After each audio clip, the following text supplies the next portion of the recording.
Company meeting हे शब्द ऐकले की अनेकांना वाटतं काय बोरिंग विषय आहे. पण थांबा, वरवर जरी या प्रक्रिया कंटाळवाण्या वाटल्या तरी कॉर्पोरेट गव्हर्नन्सचा म्हणजे कंपनीच्या कारभाराचा हा अगदी आत्मा आहे. याच बैठकांमध्ये ठरतं की कंपनी पुढे कोणत्या दिशेने जाणार आहे. चला तर या नियमांच्या जगात जरा आत डोकावून पाहूया आणि समजून घेऊया की हे सगळं नेमकं चालतं कसं. जरा विचार करा, एका कंपनीचे हजारो कधीकधी तर लाखो मालक असतात आणि हे सगळे जगात कुठे कुठे विखुरलेले असतात. मग हे सगळे एकत्र येऊन एका कंपनीसाठी निर्णय घेतात तरी कसे? हे तर एक प्रचंड मोठं आव्हान आहे, नाही का? मग यावर कॉर्पोरेट जगाने काय उत्तर शोधलंय? तर त्या प्रश्नाचं उत्तर आहे कंपनीची बैठक. ही काय फक्त चहा बिस्किटांसाठी जमलेली गर्दी नसते. नाही, ही एक अशी अधिकृत जागा आहे जिथे कंपनीचे खरे मालक म्हणजे भागधारक एकत्र येतात आणि कंपनीच्या भविष्याबद्दल मोठमोठे निर्णय घेतात. बरं, मग ही सगळी प्रक्रिया सुरू कशी होते? म्हणजे कुठलीही बैठक व्हायच्या आधी ती रीतसर कायदेशीरपणे बोलावली गेली पाहिजे. हा सगळ्यात पहिला आणि महत्त्वाचा टप्पा आहे, ज्याला आपण आयोजन किंवा कन्व्हिनिंग म्हणू शकतो. म्हणजे एक प्रकारे मंचाची उभारणीच आहे ही. आणि हे आयोजन आहे ना, ते 3 मुख्य स्तंभांवर उभं आहे. एक म्हणजे बैठक बोलवणारा योग्य अधिकार असला पाहिजे, दुसरं म्हणजे सगळ्यांना योग्य सूचना मिळाली पाहिजे आणि तिसरं बैठकीचा एक स्पष्ट अजेंडा असला पाहिजे. लक्षात घ्या, यातलं एक जरी काही कमी जास्त झालं तर अख्खी बैठकच अवैध ठरू शकते. आता पहिला स्तंभ बघूया. याचा सरळ सरळ अर्थ आहे की कोणीही ऐरागैरा उठून बैठक बोलावू शकत नाही.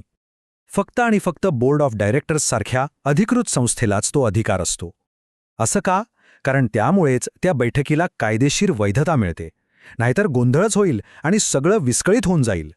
आता वळूया दुसऱ्या स्तंभाकडे, सूचना. आणि इथे एक आकडा खूप महत्त्वाचा आहे, तो म्हणजे 21. कायद्यानुसार कुठलीही जनरल मीटिंग बोलवायची असेल तर कमीत कमी 21 पूर्ण दिवसांची नोटीस द्यावीच लागते. आणि गंमत म्हणजे यात नोटीस पाठवण्याचा दिवस आणि मीटिंगचा दिवस मोजला जात नाही. म्हणजे काय, तर सदस्यांना तयारीसाठी भरपूर वेळ मिळावा हा त्यामागचा हेतू. आणि हो, ही नोटीस म्हणजे फक्त तारखेचा उल्लेख नसतो.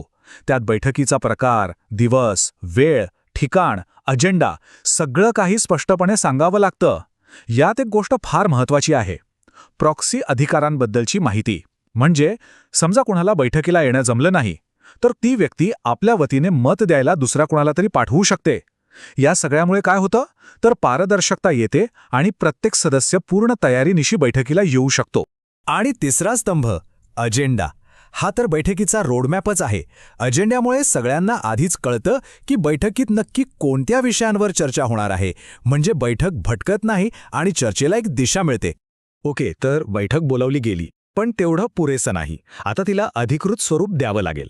म्हणजे काय, तर तिची योग्य रचना किंवा कन्स्टिट्यूटिंग करावी लागेल, जेणेकरून त्यात घेतलेले निर्णय कायदेशीररित्या वैध ठरतील. या रचनेसाठी सगळ्यात पहिली आणि महत्त्वाची अट म्हणजे कोरम, म्हणजेच गणसंख्या. अगदी सोप्या शब्दांत सांगायचं तर बैठकीचं कामकाज सुरू करण्यासाठी कमीत कमी किती सदस्य हजर पाहिजेत, तो आकडा म्हणजे कोरम. जर कोरम पूर्ण झाला नाही तर बैठक होऊच शकत नाही. विषय संपला. ही एक प्रकारची कायदेशीर अटेंडन्स चेक आहे.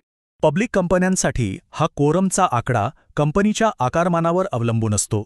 इथे बघा, जसे भागधारकांची संख्या वाढते तशी कोरमसाठी आवश्यक सदस्यांची संख्याही वाढते.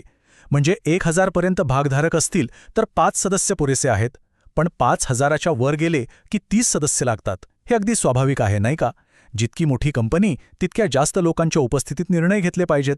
कोरम झाला. आता दुसरी गरज आहे एका अध्यक्षाची. अध्यक्ष म्हणजे त्या बैठकीचा कॅप्टन. त्यांचं काम काय, तर सगळं कामकाज नियमांप्रमाणे चालतंय की नाही हे पाहणं, चर्चा योग्य दिशेने नेणं आणि प्रत्येकाला बोलायची संधी मिळेल याची खात्री करणं. चला, आता आपण बैठकीच्या अगदी मुख्य भागाकडे म्हणजेच हृदयाकडे आलो आहोत. इथेच खरे निर्णय घेतले जातात. या टप्प्याला म्हणतात संचालन. इथे 2 शब्द समजून घेणं फार गरजेचं आहे, मोशन आणि रेझोल्यूशन. मोशन म्हणजे काय, तर चर्चेसाठी मांडलेला एक प्रस्ताव, एक आयडिया. आणि जेव्हा या प्रस्तावावर चर्चा होऊन तो बहुमताने मंजूर होतो तेव्हा तो बनतो रेझोल्यूशन, म्हणजेच ठराव, म्हणजेच कंपनीचा अंतिम अधिकृत निर्णय. सोपं आहे? बरं, निर्णय घ्यायचा म्हणजे मतदान तर आलंच.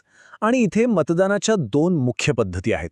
पहिली, हात दाखवून मतदान. इथे तत्व साधा आहे, एक सदस्य एक मत. पण दुसरी पद्धत आहे पोलद्वारे मतदान. इथे तत्व बदलतं. एक शेअर एक मत, म्हणजे ज्याच्याकडे जास्त शेअर्स त्याच्या मताला जास्त वजन. त्यामुळे एका बाजूला लोकशाही आहे तर दुसऱ्या बाजूला भांडवलाची ताकद दिसते. ठीक आहे, बैठक झाली, चर्चा झाली, मतदान होऊन निर्णयही झाले. पण आता पुढे काय? हे निर्णय हवेतच राहणार का? नाही, त्यांना आता अधिकृतपणे नोंदवावं लागेल. आणि त्यासाठी आपण येतोय या प्रक्रियेच्या शेवटच्या टप्प्यावर, ठराव आणि इतिवृत्त. आता बघा, सगळेच निर्णय एकाच वजनाचे नसतात. म्हणून ठरावांचेही 2 प्रकार आहेत. पहिला आहे ऑर्डिनरी रेझोल्युशन, म्हणजे साधारण ठराव. ऑडिटर नेमणं, डिव्हिडंड जाहीर करणं, अशा रोजच्या गोष्टींसाठी हा लागतो आणि 50% जास्त मतांनी पास होतो. पण जेव्हा कंपनीचं नाव बदलण्यासारखी मोठे धोरणात्मक निर्णय घ्यायचे असतात तेव्हा लागतो स्पेशल रेझोल्युशन, म्हणजेच विशेष ठराव. आणि यासाठी तब्बल 75% लोकांची संमती लागते. आणि हे सगळे मंजूर झालेले ठराव ते फक्त तोंडी बोलून विसरून चालणार नाहीत. त्यांची एक अचूक आणि अधिकृत नोंद ठेवली जाते. याच लेखी नोंदीला मिनिट्स किंवा इतिवृत्त असं म्हणतात. ही फक्त बैठकीची आठवण नाही, तर तो एक कायदेशीर दस्तऐवज आहे. हे मिनिट्स कुठे नोंदवले जातात? तर या मिनिट्स बुकमध्ये. हे पुस्तक म्हणजे काही साधी वही नाहीये. हा एक अत्यंत महत्त्वाचा कायदेशीर दस्तऐवज आहे. आपण असंही म्हणू शकतो की ही मिनिट्स बुक म्हणजे त्या संपूर्ण बैठकीच्या प्रक्रियेचं अंतिम फलित आहे. मग या मिनिट्सचं इतकं महत्त्व का आहे? कारण ती एक कायमस्वरूपी नोंद आहे. ते भविष्यातल्या निर्णयांसाठी एक संदर्भ म्हणून उपयोगी पडते. जे सदस्य बैठकीला आले नाहीत त्यांना काय ठरलं हे कळतं. आणि सगळ्यात महत्त्वाचं म्हणजे कोर्टात काही वाद झाल्यास हे मिनिट्स एक कायदेशीर पुरावा म्हणून सादर करता येतात. मग हे सगळे नियम, या सगळ्या प्रक्रिया, हे सगळं ऐकून काय वाटतं? ही निव्वळ नोकरशाही आहे की यात काहीतरी लोकशाही दडलेली आहे? खरं पाहिलं तर हे नियम वरवर कितीही किचकट वाटले तरी ते कॉर्पोरेट लोकशाहीचा कणा आहेत. ते हे सुनिश्चित करतात की निर्णय घेण्याची प्रक्रिया पारदर्शक आणि सर्वांसाठी समान असेल. या नियमांमुळेच प्रत्येक मताची नोंद होते. जरी प्रत्येक आवाज ऐकला गेला नाही तरी प्रत्येक मताची गणना नक्कीच होते.